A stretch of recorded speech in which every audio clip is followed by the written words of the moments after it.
I am David Vitale, and I'm here to briefly discuss my new book, Trust, Courts, and Social Rights, a trust-based framework for social rights enforcement. The book was published in February 2024 by Cambridge University Press in its Cambridge Studies in Constitutional Law series.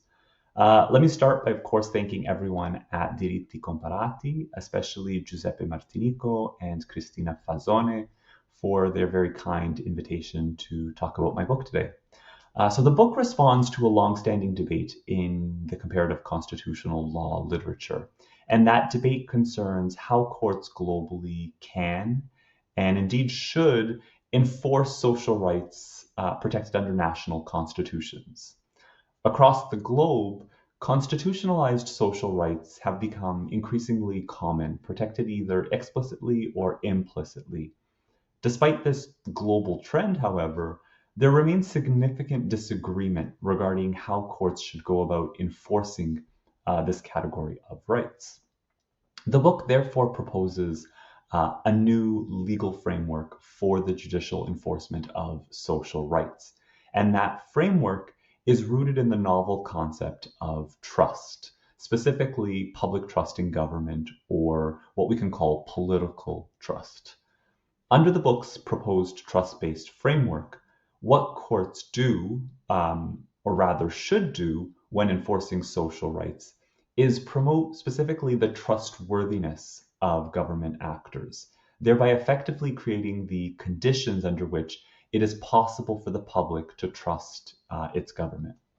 Now, in proposing this framework, the book draws on a range of different literatures, both legal literature as well as scholarship from other disciplines on the concept of trust, disciplines including philosophy, sociology, psychology, and political science. And the book uses all of this scholarship, including its understanding of trust, as a sort of analytical lens for this area of social rights law. Now, we can start by asking the question, why trust? Why focus this book on the concept of trust? Trust has received a lot of attention recently, both in academic work and in broader political commentary, including in the media. And a significant reason for this widespread attention is the value that trust has for our relationships. It has for some time been argued, and in fact empirically demonstrated, that trust promotes cooperation, facilitating our transactions with one another.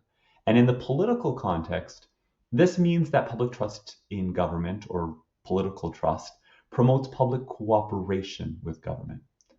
Of particular relevance to social rights and social rights law, this public cooperation with government manifests itself in two significant forms. First, in the public's willingness to pay taxes, and second, in the public's overall support for government policies, with both of these having implications for the state's ability to provide the public with the very goods and services that are the focus or subject of social rights. And so, because of these two forms of cooperation, I argue in the book that the concept of political trust is significant for social rights law, and so is a valuable perspective, or again, analytical lens for this area of law.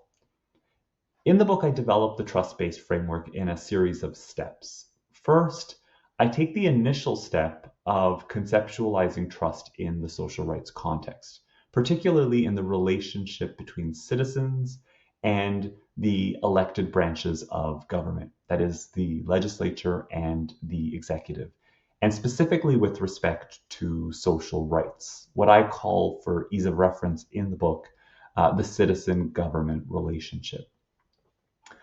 I define trust in that relationship as a set of three expectations held by citizens about the elected branches when those branches exercise their control over social rights related goods and services. The first is an expectation of goodwill, the second is an expectation of competence, and the third is an expectation of fiduciary responsibility. And this conceptualization of trust provides a fundamental foundation for the book's legal framework. As a second step, I then justify why trust should provide the basis for a social rights enforcement framework. And in particular, I offer four justifications. The first is an instrumental justification. I argue that a trust based framework can help us to realize the value of political trust, that is, once again, public cooperation. The second is a theoretical justification, and here I rely on the growing body of fiduciary political theory literature to argue that the citizen government relationship may be accurately characterized as a fiduciary relationship, and as such, social rights enforcement as a means of regulating or overseeing the citizen government relationship should center on trust. Then, third, I offer a practical justification. I argue that because trust, as I conceptualize it in the book, focuses on the procedure followed by the elected branches as opposed to the outcome of their decision making, a trust based framework is well suited to social rights enforcement. And then fourth, I present a democratic justification. And here, in line with, shall we say, more traditional defenses for constitutional review, I argue that a trust based framework supports democracy. And then finally, in the second half of the book, I outline what a trust based framework for social rights enforcement ultimately involves.